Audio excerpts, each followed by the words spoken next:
Bangladesh Bharat series আয়োজনে কাজ চালিয়ে যাচ্ছে পররাষ্ট্র মন্ত্রণালয়, জানালেন আমিনুল হক। এখনও নিজ দেশের সরকারের সঙ্গে যোগাযোগ করেনি বিসিসিআই।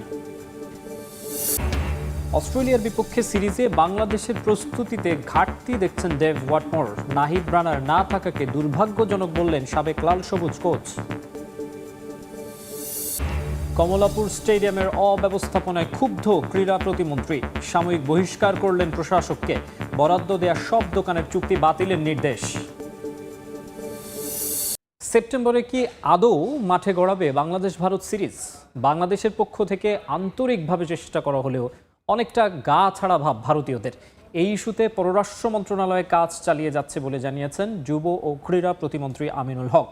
এদিকে ভারতীয় বোর্ডের সঙ্গে নিয়মিতই যোগাযোগ চালিয়ে যাচ্ছে বাংলাদেশ ক্রিকেট বোর্ড, কিন্তু এখনও নাকি নিজেদের দেশের সরকারের কাছে অনুমতিই চায়নি বিসিসিআই। বাংলাদেশ ক্রিকেট দলের জন্য বছরের সবচেয়ে কঠিন 2 মাস হওয়ার কথা আগস্ট সেপ্টেম্বর। অস্ট্রেলিয়ার মাটিতে টেস্ট সিরিজের পর আগামী মাসে ঘরের মাঠে ভারতের বিপক্ষে হোয়াইট বল সিরিজ। কিন্তু 3টি করে ওয়ানডে ও টি20 খেলতে আদৌ ভারতীয়রা আসবে কিনা তা নিয়ে এখনও অনিশ্চয়তা কাটেনি। দুদেশের কূটনৈতিক রাজনৈতিক সম্পর্কের কারণে 2024 ও 25 সালে 2 দফা সফর স্থগিত করে ভারত। বাংলাদেশ সরকার ও ক্রিকেট বোর্ডে পরিবর্তনের পর ধরে নেওয়া হচ্ছিল সিরিজ নিয়ে হয়তো ধোঁয়াশা কেটে যাবে, কিন্তু বাস্তবতা ভিন্ন। এরই মধ্যে ভারত থেকে ঘুরে এসেছেন বিসিবি সভাপতি তামিম ইকবাল। জানা গেছে এক্সিলেন্স সেন্টার পরিদর্শনের পাশাপাশি সেখানে এই আলোচিত সিরিজ নিয়ে বিসিসিআই কর্তাদের সঙ্গে আলাপও করেছেন তিনি। ভারতে যাওয়ার আগে এই ইস্যুতে পররাষ্ট্র মন্ত্রণালয়ের সহযোগিতা চেয়েছিলেন তামিম। সুস্পষ্ট করে অগ্রগতির কথা না বললেও বিষয়টি নিয়ে সরকার কাজ করছে বলে জানিয়েছেন যুব ও ক্রীড়া প্রতিমন্ত্রী আমিনুল হক। ইন্ডিয়ান হাই কমিশন এবং ইন্ডিয়ার পররাষ্ট্র মন্ত্রণালয়ের সাথে আমাদের পররাষ্ট্র মন্ত্রী প্রতিমন্ত্রী তারা কাজ করছেন, সো দ্যাট আমরা একটু সময় দেন, আমাদের এই কাজটি চলমান রয়েছে। ইনশাল্লাহ আশা করি যে খুব দ্রুত সময়ের ভিতরেই বাংলাদেশ এবং ইন্ডিয়ার যে সিরিজটি সেটি যাতে ঢাকায় যে অনুষ্ঠিত হওয়ার কথা সেটি যাতে হয় সে বিষয় নিয়ে আমরা পর্যাপ্তভাবে আমরা সেই কার্যক্রম আসলে আমাদের চলমান রয়েছে। তবে ভিন্ন সুর ভারতীয়দের কণ্ঠে। দেশটির গণমাধ্যমের খবর বলছে বিসিবির পক্ষ থেকে নিয়মিত যোগাযোগ করা হলেও এখনও নরেন্দ্র মোদী সরকারের কাছে অনুমতি চেয়ে চিঠিই দেয়নি বিসিসিআই। বিসিবি আমাদের চিঠি দিয়েছে, আমরা এটা নিয়ে কাজ করছি। বাংলাদেশ সফরের ব্যাপারে অনুমতি ও পরিষ্কার অবস্থান জানা দরকার। এই মুহূর্তে কোনো কিছু আমাদের হাতে নেই, এখনো কোনো সিদ্ধান্ত নেওয়া হয়নি, তবে শিগগিরই সরকারের কাছে অনুমতি চাওয়া হবে। সরকারের কাছে চিঠি দেওয়া তো দূরে থাক, উল্টো সেপ্টেম্বর উইন্ডোতে বিকল্প সিরিজের বিষয়ে আলোচনা করছে বিসিসিআই। ওই সময় দিল্লিতে আফগানিস্তানের বিপক্ষে হোয়াইট বল সিরিজ খেলার বিষয়ে নাকি প্রাথমিক কথাবার্তাও সেরে রেখেছে ইন্ডিয়ান বোর্ড। তাদের এমন কর্মকাণ্ডে দীর্ঘদিন স্থগিত থাকা সিরিজের ভবিষ্যৎ নিয়ে নতুন করে প্রশ্ন তৈরি হয়েছে। অস্ট্রেলিয়ার বিপক্ষে 3 দিনের প্রস্তুতি ম্যাচে বাংলাদেশের ব্যর্থতা চোখে পড়েছে সাবেক টাইগার কোচ ডেভ ওয়াটমোরের। অনুশীলনেও ঘাটতি দেখছেন তিনি। তার বিশ্বাস, সেরা প্রস্তুতি নিয়েই অজিদের বিপক্ষে মাঠে নামবে টাইগাররা। 2003 থেকে 2007 বাংলাদেশের দায়িত্ব সামলেছেন ডেভ হোয়াটমোর। তার হাত ধরেই বাংলাদেশ ক্রিকেটের জনপ্রিয়তা বাড়তে থাকে। প্রথম টেস্ট সিরিজ জয়, বিশ্বকাপে ভারত দক্ষিণ আফ্রিকার মতো ক্রিকেট পরাশক্তিদের বিপক্ষে টাইগাররা জয় পেয়েছে এই কোচের অধীনেই। সাকিব, তামিম, মাশরাফি, মুশফিকরা তার হাতেই গড়া। বাংলাদেশের ক্রিকেটের সঙ্গে নিবিড়ভাবে জড়িত হোয়াটমোর আরও একবার বাংলার মাটিতে পা দিয়েছেন এই ওজি। তবে এবার ভিন্ন দায়িত্ব নিয়ে মালয়েশিয়া ক্রিকেট দলের প্রধান কোচ হয়ে বাংলাদেশে এসেছেন তিনি। টাইগারদের দায়িত্ব ছাড়া বহুদিন হলেও এদেশের ক্রিকেটের খবর ঠিকই রাখেন হোয়াটমোর। 23 বছর পর অস্ট্রেলিয়ার মাটিতে টেস্ট সিরিজ খেলতে গেছে বাংলাদেশ। সেখানে প্রস্তুতি ম্যাচে টাইগারদের ব্যাটিং ব্যর্থতা নজর এড়ায়নি হোয়াটমোরের। সবাই বেশ আশাবাদী যে তারা সেখানে প্রতিদ্বন্দ্বিতা গড়ে তুলতে পারবে। প্রস্তুতি ম্যাচের দ্বিতীয় ইনিংসটা নিজেদের মতো হয়নি, তবে প্রথম ইনিংসে মিরাজ দুর্দান্ত খেলে সেঞ্চুরি পেয়েছে। কিন্তু সব খেলোয়াড়দের ভিন্ন পরিবেশে আরো ভালো করতে হবে। অনুশীলনে ঘাটতি রয়েছে, তারা নিশ্চয়ই ভালোভাবে প্রস্তুতি নেবে যেন শক্তিশালী অস্ট্রেলিয়া দলকে ভালোভাবে মোকাবিলা করতে পারে।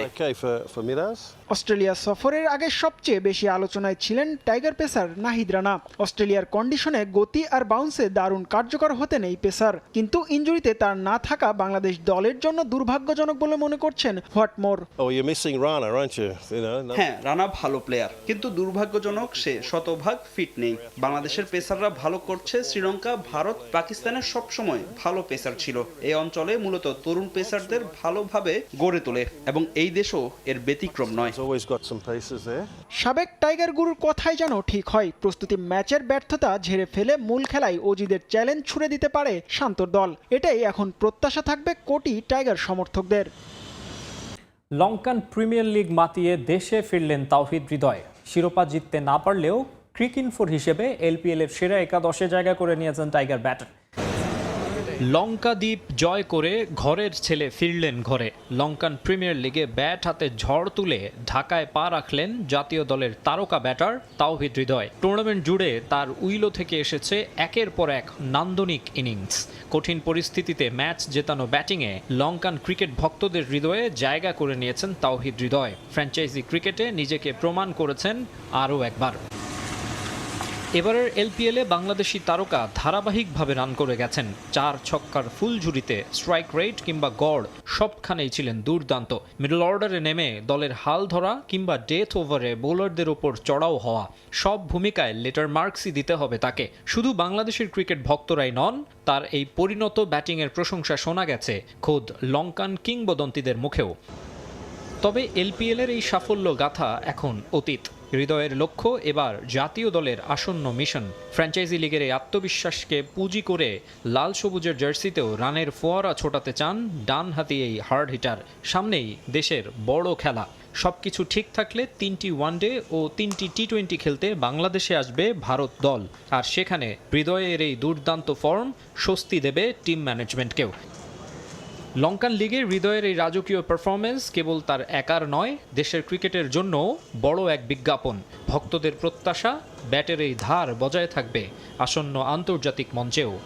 বীরশ্রেষ্ঠ শহীদ সিপাহী মোস্তফা কামাল স্টেডিয়ামের অব্যবস্থাপনায় ক্ষোভ প্রকাশ করে বর্তমান প্রশাসককে সাময়িক বহিষ্কার করেছেন যুব ও ক্রীড়া প্রতিমন্ত্রী আমিনুল হক।